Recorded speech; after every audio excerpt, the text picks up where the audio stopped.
নমস্কার বন্ধুরা, বানিজ blog and মেথডে সবাইকে স্বাগত জানাই। আজ আমি তোমাদের সাথে শেয়ার করব কোনো রকম ঝামেলা ছাড়া বাড়িতে খুব সহজে আমসত্ত্ব কিভাবে বানানো যায় সেই রেসিপি। তো চলুন দেরি না করে দেখে নেওয়া যাক আজকের রেসিপি। প্রথমে আমসত্ত্ব বানানোর জন্য আমি এখানে নিয়ে নিয়েছি কিছু পাকা আম। এবার আমি আমগুলোকে 10 মিনিটের মতো সময় ধরে সেদ্ধ করে নেব। সেদ্ধ করাটা আমি আর এখানে দেখালাম না, কড়াইতে জল দিয়ে আমগুলো দিয়ে সেদ্ধ করে নিলেই হবে। এইভাবে আমগুলোকে সেদ্ধ করে নিলাম। এবার সেদ্ধ করা প্রত্যেকটা আমের খোসাটা হাত দিয়ে এইভাবে ছাড়িয়ে নিয়ে ভেতরে শাঁস অংশটাও হাত দিয়ে চেপে বের করে নেব।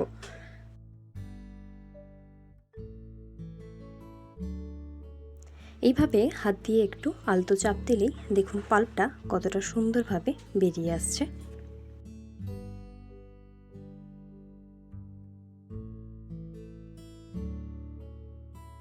এইভাবে সমস্ত আমগুলো থেকে পাল্প বের করে নিলাম। দেখুন পাল্পের পরিমাণটা ঠিক এতখানি হয়েছে।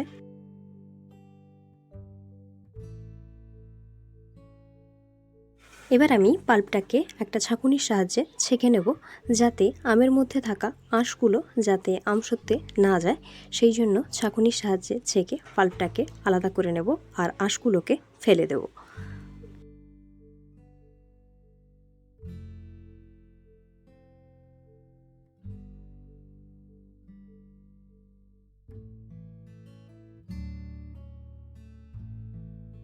দেখুন এই যে আঁশ অংশগুলো, এইগুলোকে ফেলে দিতে হবে। পুরো পাল্পটাকে খুব সুন্দরভাবে আমার ছাঁকা হয়ে গেছে।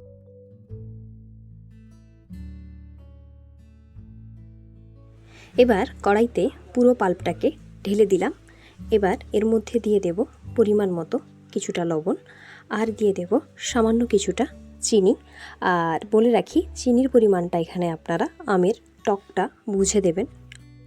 এখানে আমি আমগুলো মিষ্টি নিয়েছি, তাই আমার চিনিটা এখানে কম লেগেছে। আপনারা যদি টক আম নিয়ে থাকেন তাহলে চিনির পরিমাণটা এখানে একটু বেশি দেবেন। এবার কিছুক্ষণ এইভাবে নেড়েচেড়ে এটাকে ঘন করে নিতে হবে। পাল্পটা তৈরি হয়েছে কিনা তা চেক করার জন্য এইভাবে একটা হাতা দিয়ে তুলে ধরবেন, দেখবেন পাল্পটা গড়িয়ে গিয়ে হাতার উপর এইভাবে একটা স্তর পড়ে যাবে, তখনই ভাববেন আপনাদের পাল্প তৈরি হয়ে গেছে। এবার এটাকে নামিয়ে নিতে পারেন, কিন্তু আপনারা যারা একটু ঝালঝাল পছন্দ করেন আপনারা চাইলে একটু লঙ্কাকে ভেজে গুঁড়ো করে এর উপর থেকে এইভাবে ছড়িয়ে দেবেন। আমার ঝালঝাল একটু ভালো লাগে তাই আমি এটা দিলাম, এটা অপশনাল। রোদে দেওয়ার জন্য আমি এখানে কয়েকটা থালা নিয়ে নিয়েছি আর তার উপর দিয়ে দিয়েছি কিছুটা পরিমাণে তেল। এবার তেলটাকে পুরো থালাগুলোতে এইভাবে মাখিয়ে নিতে হবে। তারপর তৈরি করে রাখা পাল্পটাকে একে একে এইভাবে প্রত্যেকটা থালায় ঢেলে দেব। তারপর থালাগুলোকে এইভাবে একটু হাত দিয়ে ঝাঁকিয়ে নিলেই পাল্পটা থালার চারপাশে এইভাবে বিছিয়ে যাবে। এক এক করে সমস্ত থালাগুলোতে আমি পাল্পটা দিয়ে এইভাবে বিছিয়ে নিলাম। এবার এগুলোকে একদিনের চড়া রোদে রেখে দেবো, আর রোদ কম হলে অবশ্যই 2 দিন আপনারা রাখবেন।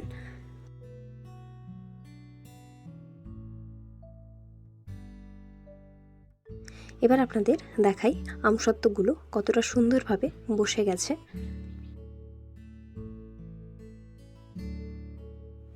দেখুন প্রত্যেকটা থালা আমি আপনাদের তুলে দেখাচ্ছি আমসত্ত্বগুলো কতটা সুন্দরভাবে এখানে বসে গেছে।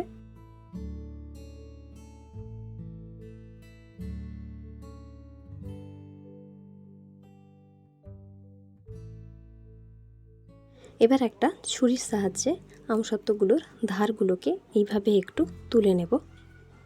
এবার হাত দিয়ে টানলেই খুব সুন্দরভাবে এগুলো উঠে আসবে।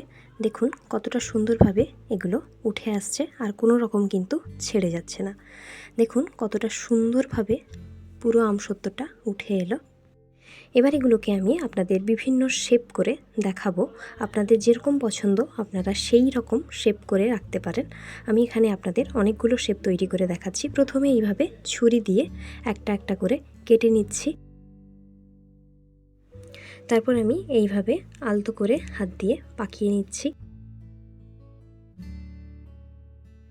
দেখুন খুব সুন্দর একটা শেপ এখানে তৈরি হয়ে গেল। আপনারা এই রকমভাবেও আমসত্ত্বকে রাখতে পারেন। আবার দেখুন কিছু ছোট ছোট টুকরো এখানে করে নিয়েছি। এরকম রোল করে এক একটা গোটাও আমসত্ত্ব আপনারা রাখতে পারেন। আবার এইভাবে পরোটার মতো ভাঁজ করেও কিন্তু রাখতে পারেন।